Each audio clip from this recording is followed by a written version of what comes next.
Nós estamos estudando mulheres que tiveram papéis importantes na Bíblia. Mulheres que tiveram, assim, papéis que realmente trazem ensinamentos muito grandes para nós, né? Nós vimos a esposa de Ló, vimos Ana, vimos tantas outras, né, que nós estamos estudando e vamos continuar estudando as outras. E hoje nós vamos estudar as mulheres que seguiam a Jesus. Antes de a gente começar a falar sobre isso, eu queria chamar algumas pessoas que trabalham aqui na igreja, que às vezes passam despercebido pela gente, que realizam um trabalho assim tão importante e às vezes a gente nem vê. Eu queria chamar aqui a Camila, queria chamar a Angélica, queria chamar o Gustavo, quero chamar também o Luiz, né? Eu esqueci do seu Luiz. Primeiro que eu falei. Vem aqui um pouquinho.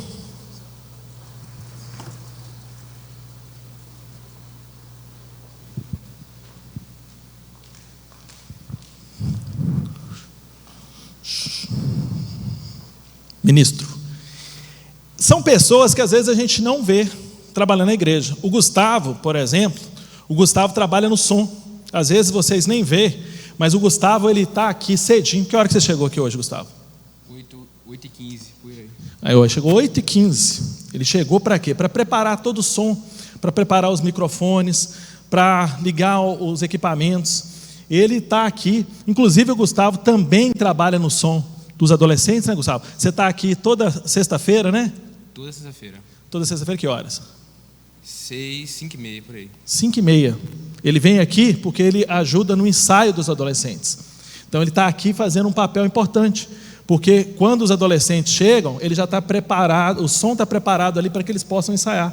Ele também está no culto, agora vai estar no dos jovens, né? Que ele passou para os jovens esse ano. Então ele vai estar aqui, por exemplo, no sábado. Já te deram o horário que você tem que chegar sábado aqui? Não. Eu vou te informar, 5 horas, tá? Aí você tem que chegar aqui 5 horas sábado, tem sábado que vai ser 4, tá? E você se prepara aí para você estar aqui presente. O Luiz trabalha aqui na câmera. Talvez vocês vejam frequentemente, né? Porque está aqui na frente, mas às vezes quem está lá no YouTube não vê o Luiz. Você está há quanto tempo aqui no Ministério de Vídeo? Aproximadamente uns 6 anos. Olha para você ver, há 6 anos o Luiz ajuda aqui na filmagem, ajuda para que esse culto chegue às pessoas, para que ele fique gravado lá no YouTube. A gente tem um índice de cultos que são assistidos de 5 anos atrás, e às vezes uma palavra que às vezes alguém está buscando na internet, né, um refrigério, que vai lá e busca e encontra um culto de 5 anos atrás. Luiz, o pessoal de som, de vídeo, né, que esteve aqui. Você trabalha fora daqui, né, Luiz? Você é o quê? Sou empresário, né? Ele é empresário, tem o compromisso, né? Só quem é empresário sabe quanto empresário trabalha. Nossa escala é 7/0, né, Luiz? Quem é empresário trabalha 7/0. E ele está aqui. Eu lembro que muitas vezes alguns irmãos me perguntavam assim: Fernando, você faz vídeo, qual que é a sua produtora?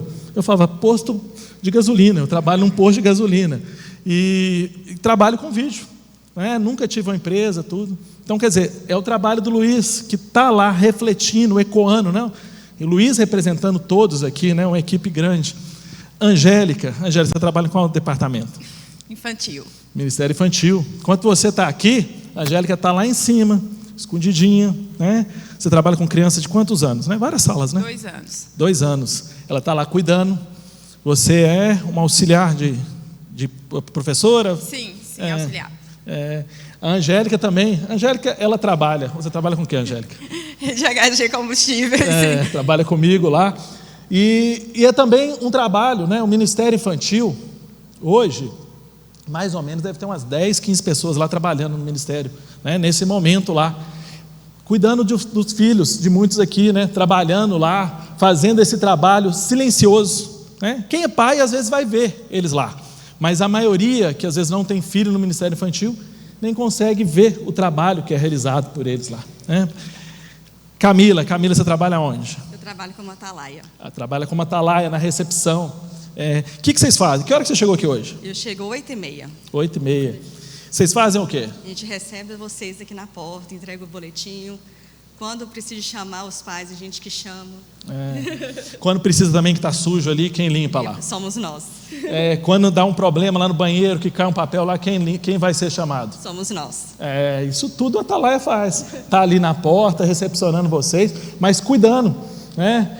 Os homens que estão lá, né, chega peso, vamos carregar no dia da cesta básica aqui, eles que transportam alimento, eles que buscam alimento, eles que cuidam das pessoas quando está chovendo.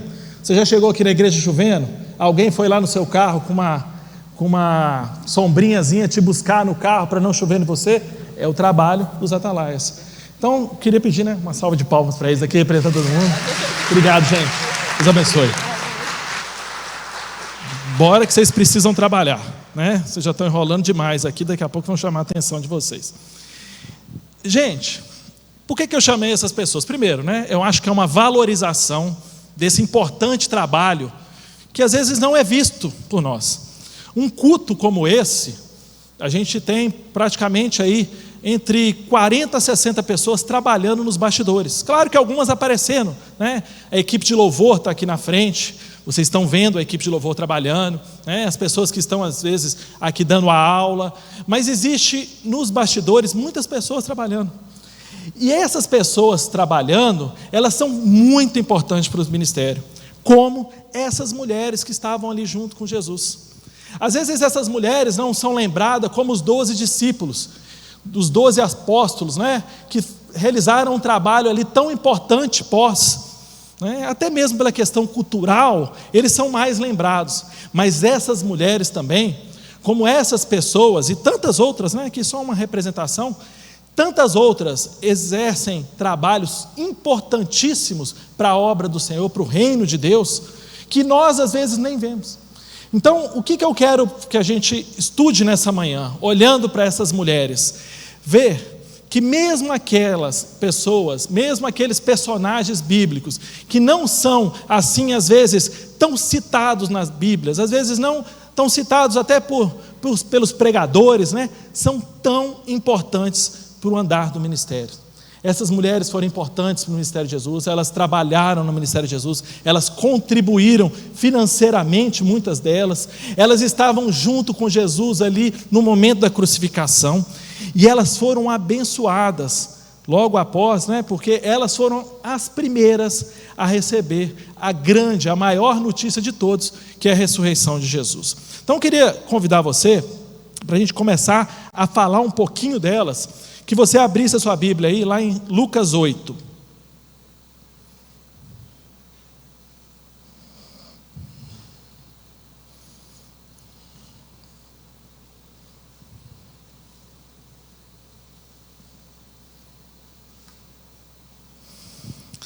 Lucas 8, a partir do versículo 1, vai dizer assim: depois disso, Jesus ia passando pelas cidades e povoados, proclamando as boas novas do reino. 12 estavam com ele, né, os 12 discípulos, e também algumas mulheres que haviam sido curadas de espíritos malignos e doenças. Maria, chamada Madalena, de quem havia saído 7 demônios, Joana, mulher de Cusa, administrador da casa de Herodes, Susana e muitas outras. Essas mulheres ajudavam a sustentar também o ministério com os seus bens. Então, essas mulheres foram muito importantes para o ministério de Jesus. Elas estavam presentes o tempo todo. Quem assiste ali a série The Chosen, vê isso muito bem. The Chosen representa, né, os seguidores de Jesus, aqueles que estavam ali seguindo a Jesus, trabalhando no ministério, conhecendo, aprendendo com Jesus. E no The Chosen mostra isso muito claro. As mulheres que estavam ali junto, elas ajudavam ali na organização dos acampamentos. Claro, né, gente? Ali era uma ficção, mas eu creio que muito daquilo ali é verídico, né? Elas ajudavam ali na organização do acampamento, elas estavam ali aprendendo junto com Jesus, elas estavam ali aprendendo, recebendo a instrução junto com Jesus, que era uma coisa assim escandalosa para aquela época. Vamos conhecer um pouquinho de cada uma delas, né? A primeira aí que nós temos, que nós vimos, vou pegar aqui, foi Maria Madalena. Maria Madalena foi um personagem muito conhecido, né? A gente vê Maria Madalena muito presente ali em todos os evangelhos. Maria Madalena, o nome Madalena é porque ela era de uma cidade, né? Magdala, então se traduziu para Madalena. Essa cidade existe lá, é uma ruína arqueológica lá. Ela tem um papel muito significativo, né? Ela foi curada por Jesus, o próprio texto aqui que nós lemos fala sobre isso. Ela foi curada ali, ela estava sendo ali oprimida por alguns demônios. Ela foi com certeza uma grande seguidora, ela aprendeu muito com Jesus, ela estava presente ali. Em todos os textos a gente vê uma citação muito frequente de Maria Madalena.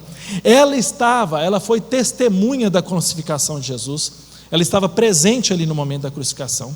Se você observar, os discípulos, só João estava presente na crucificação. Os outros discípulos todos não fugiram, com medo daquela situação, mas Maria Madalena estava ali presente. Ela foi a primeira testemunha da crucificação, ela foi a primeira mulher, a primeira pessoa, né, a ver Jesus ressuscitado. Então Maria Madalena, ela tem assim uma história muito importante para nós. Ela é um exemplo de uma pessoa que trabalhou, que serviu, ela tinha motivação, ela sentia bem ali na presença do Senhor, ela tinha assim, ela buscava ali sempre estar presente, né? Então a gente vê em toda a Bíblia, com certeza, a gente não tem todos os detalhes, mas eu tenho certeza que era aquela que estava ali preocupada com as pessoas novas que estavam chegando, talvez preocupada com aqueles que eram curados por Jesus, para dar o quê? Um trabalho, um atendimento ali, né? Tenho certeza, porque mulher é muito detalhista para isso, né? Mulher percebe as coisas mais do que os homens, né? Elas conseguem enxergar melhor ali, ver aquelas pessoas que às vezes estão ali precisando de um auxílio. Então, eu creio, né? A Bíblia me mostra isso, mas eu creio, muito além de que Maria Madalena exerceu um importante papel.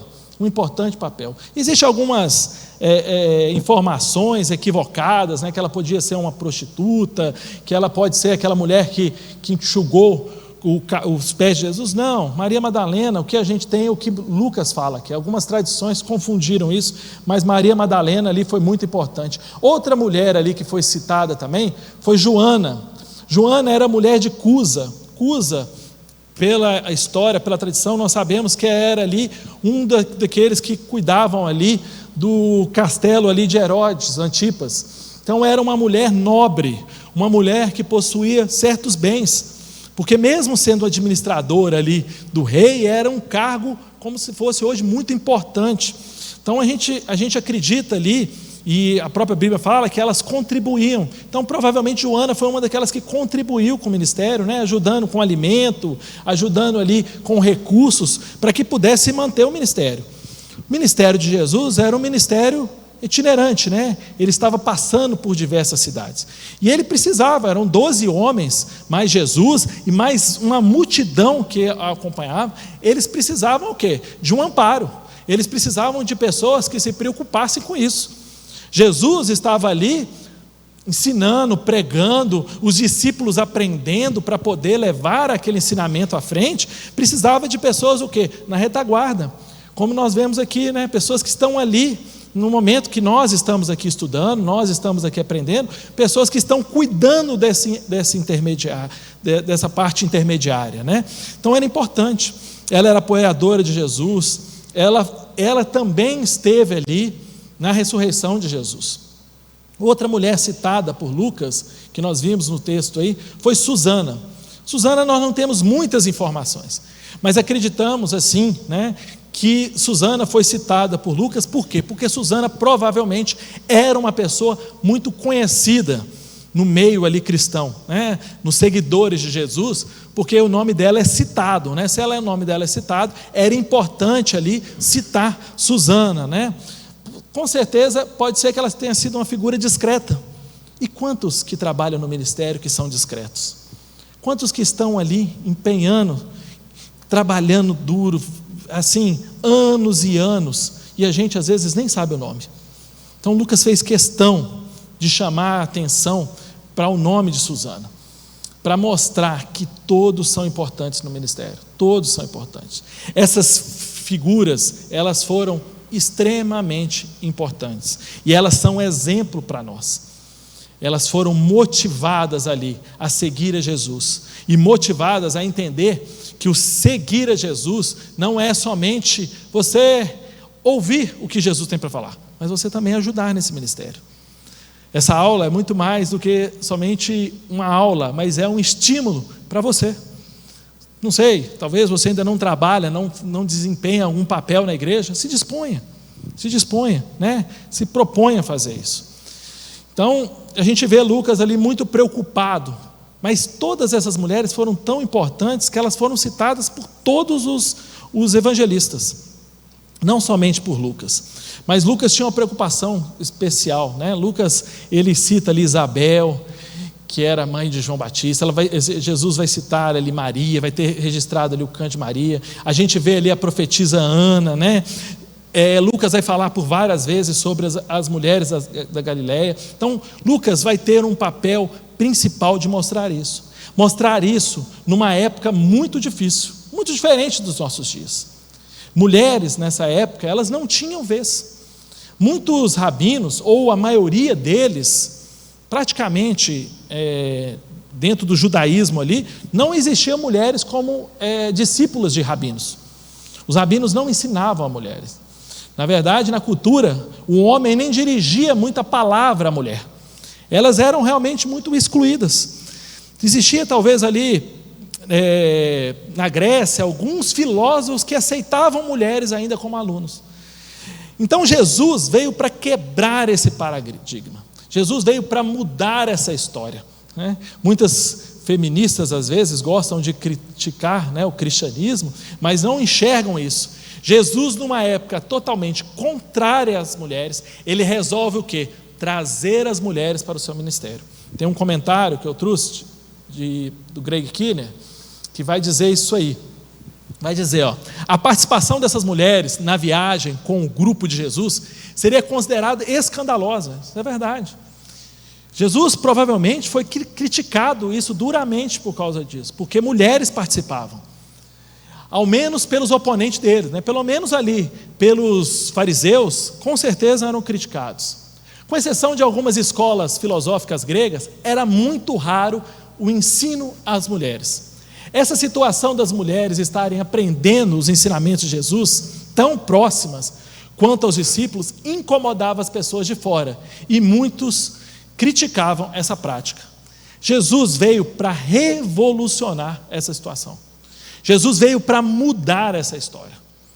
Jesus, num tempo que mulher não tinha vez, Jesus trouxe as mulheres. Por quê? Porque Jesus sabia que todos eram importantes.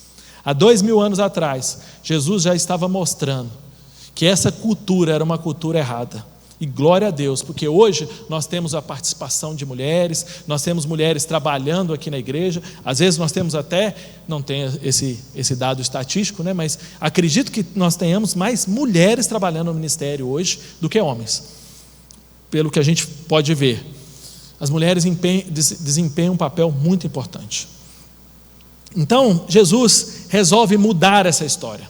Jesus resolve transformar essa história naquele momento ali. Ele vê que não poderiam continuar desse jeito, e ele traz as mulheres caminham com Jesus ali.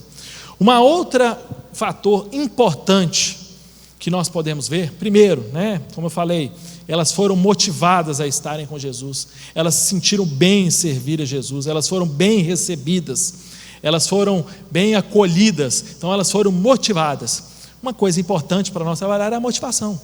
O que tem gerado a sua motivação para trabalhar?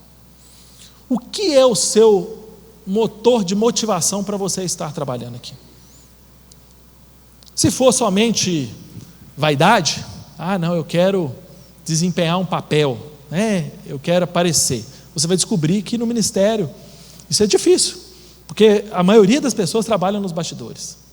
Não, eu quero trabalhar porque eu não tenho nada para fazer. Não é assim. Qual que é a sua motivação?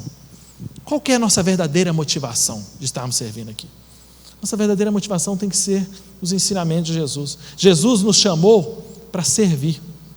Jesus é a nossa maior motivação. Porque quando nós trabalhamos no ministério e entendemos que nós não temos que aparecer, mas sim Jesus, essa é a verdadeira motivação. Nós damos a verdadeira glória a quem merece. Quando você vai lá e limpa, né? Corrige ali, passa um pano ali onde está molhado para as pessoas não escorregarem, você não está preocupado que ninguém vai te ver. Você está fazendo isso por amor, porque Jesus nos ensinou isso. Então, o que tem sido a sua motivação de trabalhar no ministério? Isso é importante. A segunda coisa importante que eu vejo nessas mulheres, elas tiveram ali coragem de permanecer ao lado de Jesus. Coragem. Vou ler aqui Marcos 15, a partir do versículo 22. Se você quiser abrir ou acompanhar aqui no telão. Marcos 15, 22 vai relatar ali o momento da crucificação de Jesus. E aí, se nós olharmos para o texto, nós vamos ver que essas mulheres tiveram coragem de se manter presente ali. Marcos 15, 22 vai falar assim: levaram Jesus a um lugar chamado Gólgota, que quer dizer lugar da caveira. Então lhe deram vinho misturado com mirra, mas ele não bebeu, e o crucificaram. Dividindo as roupas dele, tiraram as sortes para saber com que cada um iria ficar. Eram 9 horas da manhã quando o crucificaram. E assim está escrito na acusação contra ele: o rei dos judeus. Com ele crucificaram 2 ladrões, um à sua direita e outro à sua esquerda. E cumpriu-se a escritura que diz: ele foi contado entre os transgressores. Os que passavam lançaram insultos, balançavam a cabeça e dizendo: ora, você que destrói o templo e reedifica em 3 dias, desça da cruz e salve a si mesmo. Da mesma forma, o chefe do sacerdote e os mestres da lei zombavam dele entre si, dizendo: salvou os outros, mas não é capaz de salvar a si mesmo. O Cristo, o Rei de Israel, desça da cruz para que vejamos e creamos. Os que foram crucificados com ele também o insultavam. E houve trevas sobre toda a terra, do meio-dia 3 da tarde. Por volta das 3 horas da tarde, Jesus bradou em alta voz: Eloi, Eloi, lama sabachthani, que significa: Deus meu, por que me abandonaste? Quando alguns dos que estavam presentes ouviram isso, disseram: ouçam, ele está chamando Elias. Um deles correu, embebeou uma esponja com vinagre e colocou na ponta de uma vara e deu a Jesus para beber. E disse: deixa-no, vejamos se Elias vem tirar ele dali. Mas Jesus, do alto, brandou e expirou. O véu do santuário rasgou-se em 2 partes, do alto a baixo. E quando o centurião que estava em frente de Jesus ouviu o seu brado e viu como ele morreu, disse: realmente esse homem era filho de Deus. Algumas mulheres estavam observando de longe. Entre elas estavam Maria Madalena, Salomé, Maria, mãe de Tiago, o mais jovem, e de José. Na Galileia, elas tinham seguido e servido a Jesus. Muitas outras mulheres que tinham subido com ele para Jerusalém também estavam ali. A gente vê aqui a descrição de Marcos. Você imagine isso na sua mente: um ambiente aterrorizante, um ambiente totalmente hostil. Você imagina, você está assistindo uma crucificação, você está assistindo ali um momento onde homens estão sendo mortos, onde homens são insultados, onde homens que roubaram, que mataram, que fizeram tantas irregularidades estavam sendo mortos. Então você imagina como que era um ambiente difícil. Em muito menor proporção, você imagine hoje um ambiente dentro de uma penitenciária. Não é um ambiente agradável, não é um ambiente bacana. E eu diria que é menor proporção do que uma crucificação, porque ali pelo menos tem ordem, tem lei, né? Você imagine mulheres nesse ambiente. Você imagine mulheres trabalhando em penitenciárias, mulheres assistindo a crucificação de um homem que elas amavam, que elas seguiam, que elas acreditavam. Era um ambiente extremamente hostil, onde diversos discípulos, homens, não quiseram estar ali, por medo. Mas essas mulheres corajosas decidiram estar ali presentes. Elas acompanharam Jesus até os últimos momentos. Elas foram corajosas. Elas não abandonaram Jesus no momento que era contrário. E às vezes, nós, por muito menos, abandonamos Jesus. Por um ambiente contrário, às vezes um ambiente, talvez do nosso trabalho, que é contrário à nossa religião, às vezes algum amigo que critica o cristianismo, critica Jesus, às vezes um ambiente onde as pessoas fazem chacota do cristianismo, e nós às vezes fugimos desse ambiente. Claro que ninguém está defendendo aqui que a Bíblia nem fala isso, né? Que nós não devemos estar ali discutindo, batendo boca, mas às vezes nós nos acovardamos dessa situação, nós nos acovardamos desse ambiente. E essas mulheres mostraram mais coragem do que muitos homens. Elas estavam ali, presentes, apoiando ali Maria, mãe de Jesus, que estava ali também, consolando, crendo que, apesar daquela circunstância, eles acreditavam que Jesus tinha feito uma grande obra. Talvez não ainda criam que Jesus ia ressuscitar, mas elas estavam firmes. São grandes ensinamentos para nós. Às vezes, como eu disse, nós acovardamos por pequenas coisas. Desistimos de Jesus por pequenas circunstâncias. Talvez acreditamos que em alguns ambientes Jesus não deve estar, né? Não, aqui eu não preciso ser crente, aqui eu não preciso ser cristão, porque aqui não é um ambiente comum para o cristianismo, né? Aqui é um ambiente hostil para o cristianismo, e às vezes nos acovardamos. Essas mulheres foram tão importantes que elas são citadas pelos 4 evangelistas por estarem presentes ali. Todos os 4 homens que relataram a história de Jesus fizeram questão de falar: aquelas mulheres estavam lá. E nós? Será que nós estamos também desempenhando um papel de sermos corajosos, de estarmos presentes, de não negarmos a nossa fé, de não nos acovardarmos mediante aos ambientes hostis? Às vezes nós nos fugimos. E eu falo nós, porque eu também estou nesse grupo. Às vezes eu me acovardo. Talvez penso, talvez aqui não seja bom que as pessoas saibam que eu sou crente. Confesso, já pensei nisso. Para que eu vou demonstrar aqui ser um ambiente hostil? Nós temos que ter posicionamento, nós temos que ter posicionados, nós temos que estar assim, realmente empenhados em mostrar quem nós somos. Quem nós somos, em qualquer ambiente. Eu me lembro uma vez que o Randall comentou isso, e olha, são exemplos que nós não esquecemos. O Randall comentando que não importa o almoço que ele esteja, ele pode estar com o governador de Minas, né? O Randall é promotor, então às vezes está na presença de autoridades, em almoços importantes, antes do almoço, ele fecha os olhos e ora, porque ele quer demonstrar que ele é crente, que ele é cristão. Isso é posicionamento. Isso é posicionamento. Isso é posicionamento. É você se posicionar, não importa onde você esteja. Às vezes nós deixamos de nos posicionar às vezes com pequenas atitudes. Às vezes deixamos de demonstrar quem realmente somos em pequenas atitudes. Ou porque você o quê? Está com medo?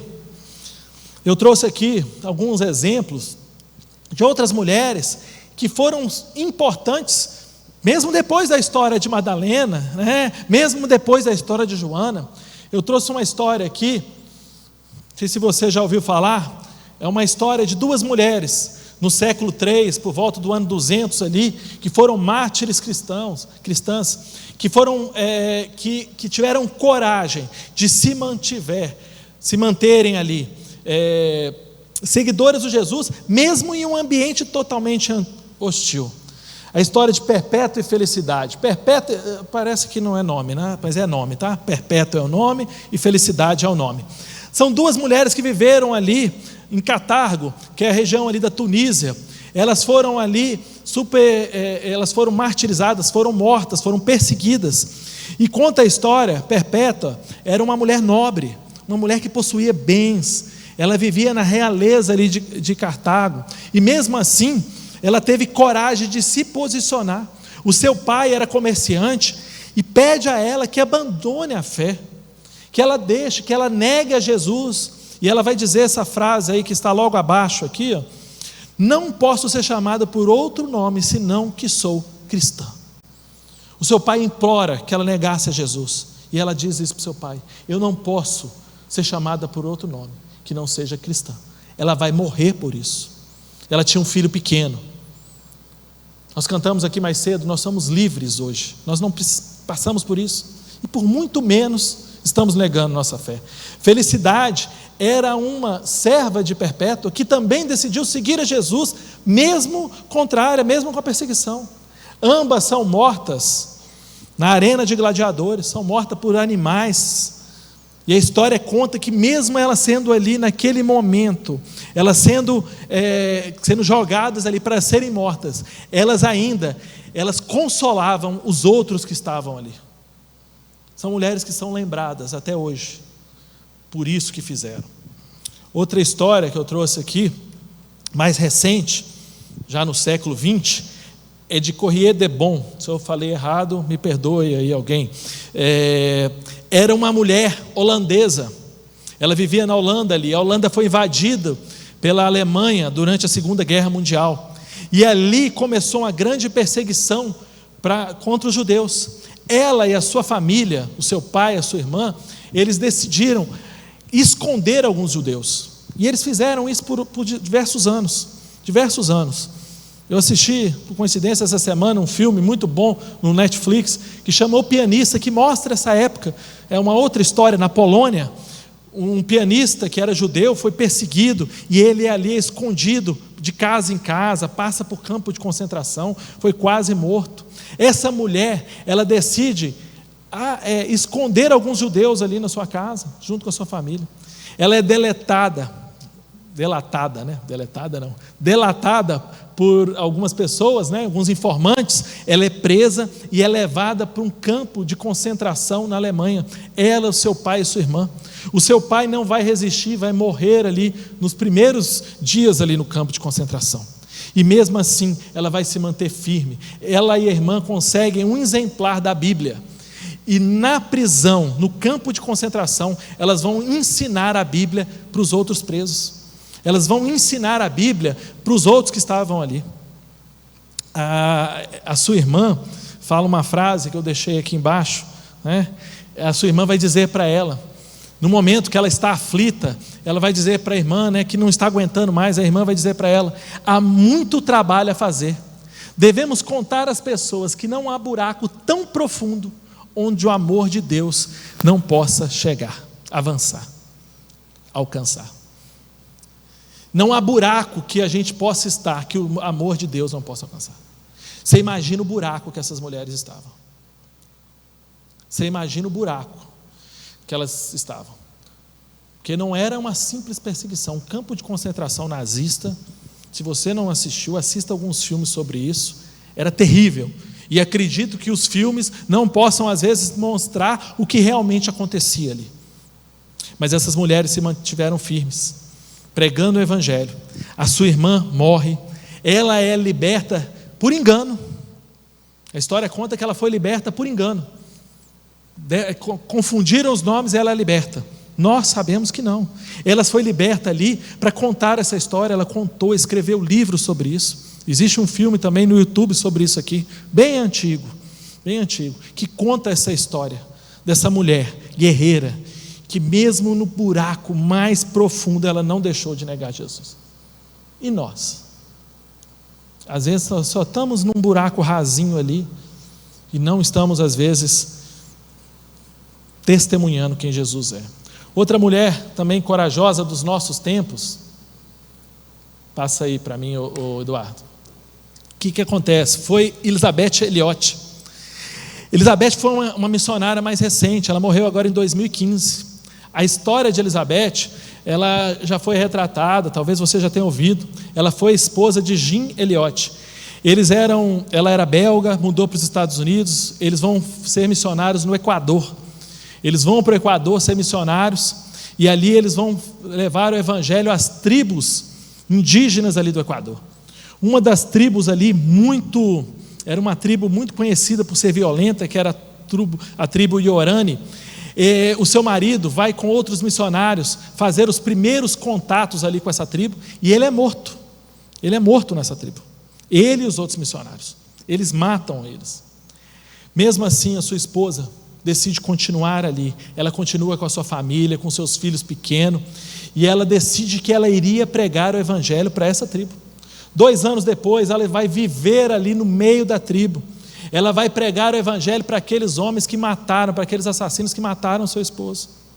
E com muita compaixão e com muito amor, ela vai pregar o evangelho vai ser pregado, aquela tribo vai ser convertida através de uma mulher, que o marido foi morto por esses homens. Essa história vai ser contada. Elizabeth Elliot tem vários livros escritos, mais de 20 livros escritos. Ela influencia muito essa geração de missionários. Muitos que vieram, americanos que vieram aqui para a América do Sul. Alguns vieram para o Brasil também, passaram por perseguição. E nós, o que temos feito? São histórias recentes de pessoas que resolveram ter coragem de falar de Jesus. Então, como eu disse, nós temos que ter o quê? A motivação. Nós precisamos ter coragem. E precisamos também ter a disposição. Passa, Eduardo. Lá em Lucas 23, 55, Lucas 23, 55, vai continuar assim, ó. As mulheres que haviam acompanhado Jesus, a gente está falando aqui também no momento da morte de Jesus. As mulheres que haviam acompanhado Jesus desde a Galiléia, seguiram José e viram o sepulcro, José de Arimateia, e como o corpo de Jesus foram colocado nele. Em seguida foram para casa para preparar os perfumes e especiarias aromáticas. Descansaram no sábado, que era em obediência ao mandamento, e no primeiro dia da semana, no domingo, de manhã bem cedo, as mulheres levaram ao sepulcro as especiarias aromáticas que haviam preparadas. Essas mulheres, além de ter coragem de estar ali durante a crucificação, elas fizeram um trabalho muito difícil, que era o trabalho de preparar o corpo. Já se imaginou trabalhando numa funerária? Já imaginou? Como que deve ser um trabalho complicado? Você preparar morto, né? Eu não sei você, eu não me sinto nem bem perto de um morto, eu não sei, né? A gente não fica nem à vontade. Quanto mais preparar um corpo, preparar, limpar, né? Colocar ali perfumes, né? Especiarias para tratar aquele corpo, para que se preservasse, para que não se trouxesse tão mau cheiro. Essas mulheres tiveram disposição.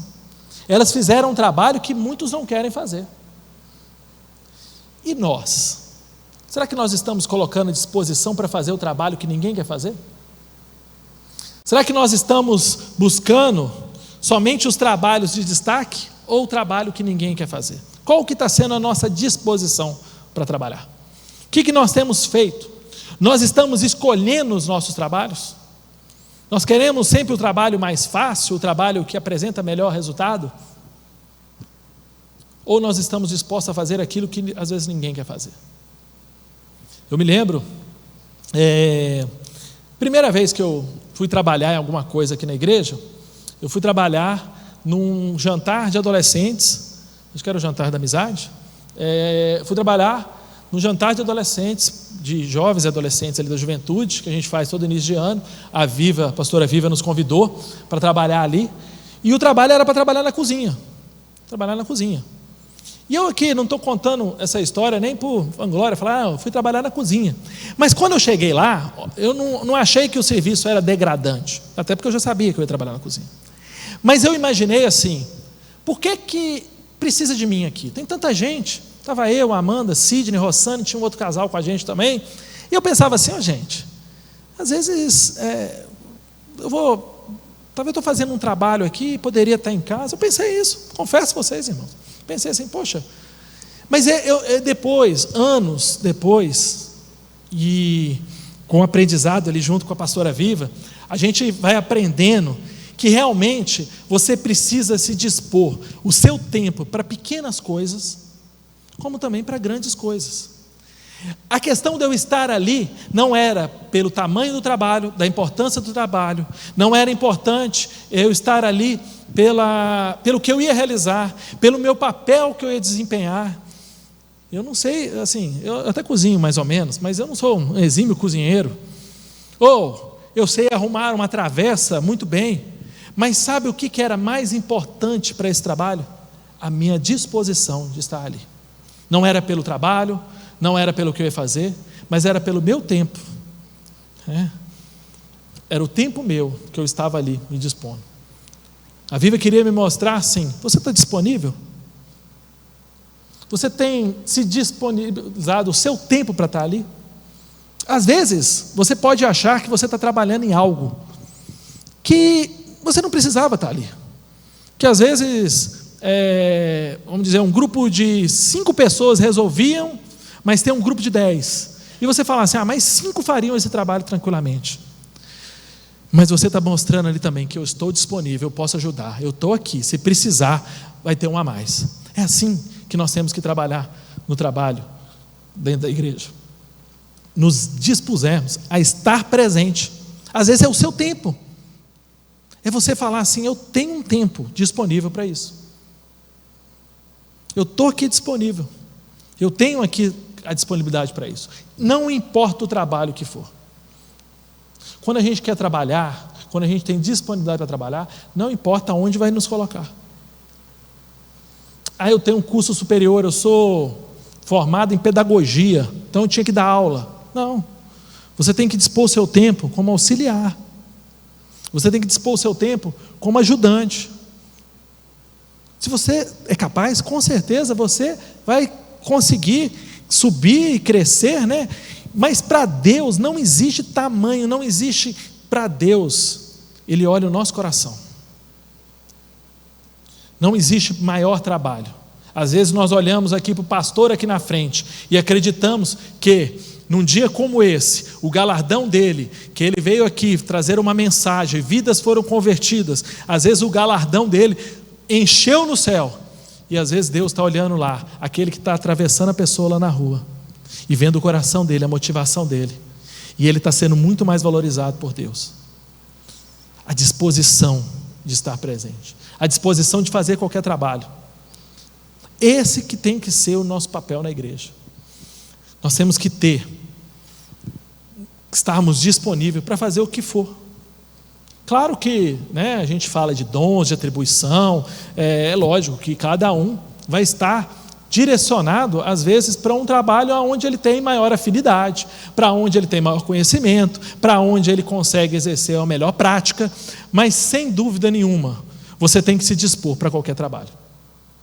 E se o seu trabalho for enxugar o pátio, tirar ali os papéis do banheiro, repor copo descartável, ou estar aqui no louvor, ou estar na mesa de som, ou estar numa câmera, para Deus não há diferença entre os trabalhos.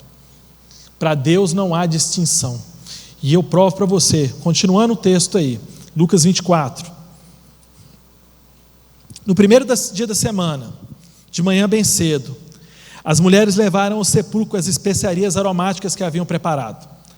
Encontraram removida a pedra do sepulcro, mas quando entraram, não encontraram o corpo de Jesus. Ficaram perplexas, sem saber o que fazer. De repente, 2 homens com roupas que brilhavam como a luz do sol colocaram ao lado delas. Amedrontadas, as mulheres baixaram o rosto para o chão, e os homens lhe disseram: por que vocês estão procurando entre os mortos aquele que vive? Ele não está aqui, ressuscitou. Lembre-se do que ele disse quando ainda estavam com vocês na Galileia. É necessário que o Filho do Homem seja entregue na mão dos homens pecadores, seja crucificado e ressuscite no 3º dia. Então se lembraram das palavras de Jesus. Quando voltaram do sepulcro, elas contaram todas as coisas aos 11 e todos os outros. Aos que contaram essas coisas, os apóstolos foram Maria Madalena, Joana e Maria, mãe de Tiago, e as outras que estavam com ela. Vamos ver se passa aqui. Manda ver. Não, mais um. Essas mulheres, elas foram recompensadas por todo o trabalho. Não importa onde você está trabalhando, não importa o serviço que você está desempenhando, a recompensa com Deus é certa. Elas receberam o maior privilégio. Elas receberam o maior privilégio que qualquer um daqueles que seguiram a Jesus poderiam ter. Por que não foi Pedro, um discípulo tão citado? Por que não foi João, o discípulo amado? Por que não foi tantos outros? Por que não foram homens que foram tão importantes ali, que foram tão citados? Foi importante que estavam ali, elas foram importantes. Deus resolveu se revelar aquela boa notícia, aquela maravilhosa notícia para aquelas mulheres. A recompensa veio. Não importa o que você tem feito, não importa onde você tem trabalhado, mas a recompensa é certa. É importantíssimo que você entenda isso, que a recompensa virá no momento certo, na hora certa. Deus está olhando o que você está fazendo. Deus está observando aonde você tem trabalhado, onde está o seu coração, aonde você tem colocado o seu coração. Deus resolveu fazer de uma forma totalmente contrária àquela cultura. Normalmente as mulheres, elas nem poderiam desempenhar um papel ali de testemunha, e elas foram testemunhas da ressurreição de Jesus. Uma testemunha de uma mulher naquela época nem serviria em um caso ali de um assassinato, num caso de um roubo. Um testemunho de uma mulher era desqualificado. E Deus resolveu pegar aquelas mulheres que, de acordo com a cultura, a palavra delas não valeriam, e Ele resolveu se revelar ali o que Ele tinha feito, a ressurreição através delas. Isso mostra que a sua motivação, que a sua disposição, que a sua perseverança será recompensada pelo Senhor. A recompensa é certa. A recompensa é certa para aqueles que se dedicam, para aqueles que decidem servir, para aqueles que decidem realizar o trabalho. O trabalho não é somente aqui na igreja, também aonde você estiver. O que você tem feito para Jesus aonde você está? No seu trabalho, você tem falado dele? Você tem falado, às vezes, através das suas atitudes?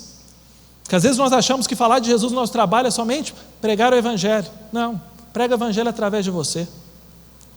Pega o Evangelho através de quem você é.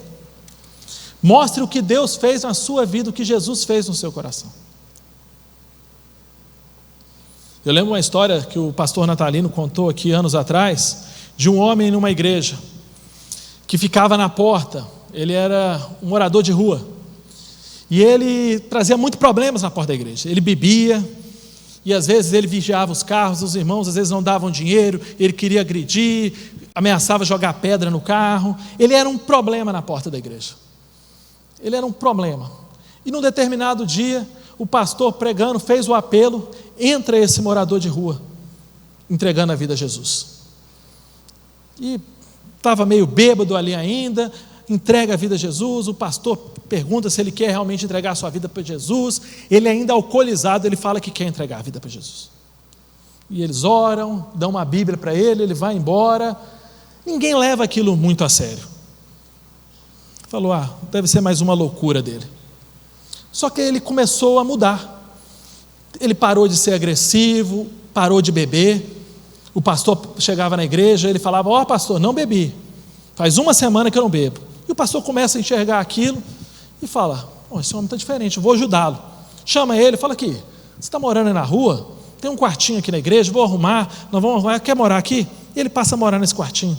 Ele passa a ser um zelador, dá um trabalho para ele na igreja, ele passa a ser um zelador ali da igreja, tomar conta das coisas, e ele começa a trabalhar na igreja, ele transforma-se, aquele homem é transformado, ele muda totalmente o seu comportamento, e ele continua trabalhando. Ele é aquele homem de oração, ele estava em toda reunião de oração, porque ele estava ali na igreja, ele estava em toda reunião de oração, todo velório ele estava ali presente, ele era aquele que consolava.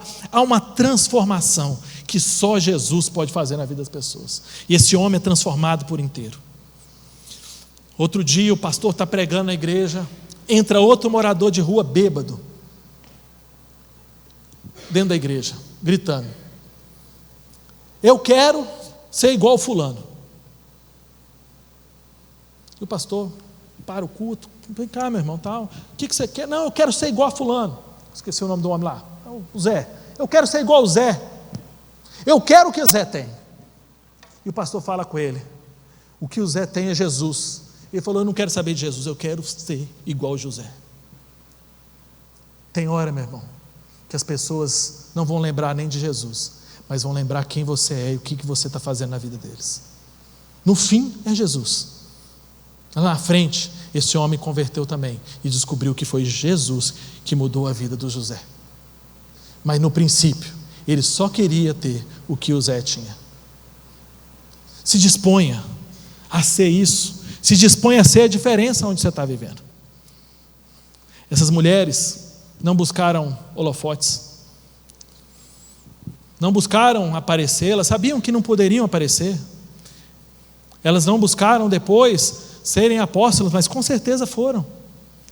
Elas não foram citadas às vezes pela tradição, muitas vezes. Mas elas fizeram aquilo que estava no coração. Elas decidiram fazer, sem nada em troca. Nada. E Deus deu tudo para elas. A maior notícia da história foi entregue a essas mulheres. É isso que Deus tem prometido para nós. Basta nós se dispormos. Basta nós resolvermos a trabalhar. Passa aí. Vou deixar aqui um pensamento para você. Reflita. Nenhum trabalho no Senhor é vão. O Senhor é aquele que vê os invisíveis. Às vezes nós achamos que ninguém está nos vendo, mas o Senhor tem nos visto. Ele vê as pessoas que o amam, que amam o seu nome e trabalham para a sua glória, não para a glória pessoal, mas para a glória daquele que realmente tem que receber a glória. Seja no seu dia a dia, aonde você estiver, no trato com as pessoas, no serviço correto e honesto, sendo honesto, sendo íntegro, trabalhe de forma honesta e íntegra. Dessa forma também você vai estar demonstrando ser um verdadeiro seguidor de Jesus. Nos ministérios da igreja, na anunciação do evangelho, na organização do salão da reunião, na limpeza dos banheiros da igreja, no cuidado com o lar, na educação dos filhos. Tudo o que é feito para o Senhor, Ele vê e recompensa. Por isso, façamos tudo com firmeza e com constância, sendo sempre abundantes na obra do Senhor, sabendo que no Senhor o trabalho de vocês não é vão. Amém? Saiba que o seu trabalho não é vão, meu irmão. Saiba que o que você tem feito, Deus tem visto. E se você não tem feito, busque fazer. Busque realizar algum trabalho, por menor que ele seja, por mais insignificante que ele possa ser. Por mais assim que você acha, que você acredite que aos seus olhos ele é de menor importância, para o Senhor todos os trabalhos são de grande importância. Todos os trabalhos são importantes. Se você não tem desempenhado algum papel aqui na igreja, procure os pastores, a liderança, se disponha. A igreja precisa de voluntários, muitos, para executar a obra. Mas também não se preocupe. Exercer a obra do Senhor é em qualquer lugar onde você estiver. Aonde você estiver, seja um verdadeiro discípulo, seja um verdadeiro apóstolo, leve a palavra de Jesus a todas as pessoas. Amém?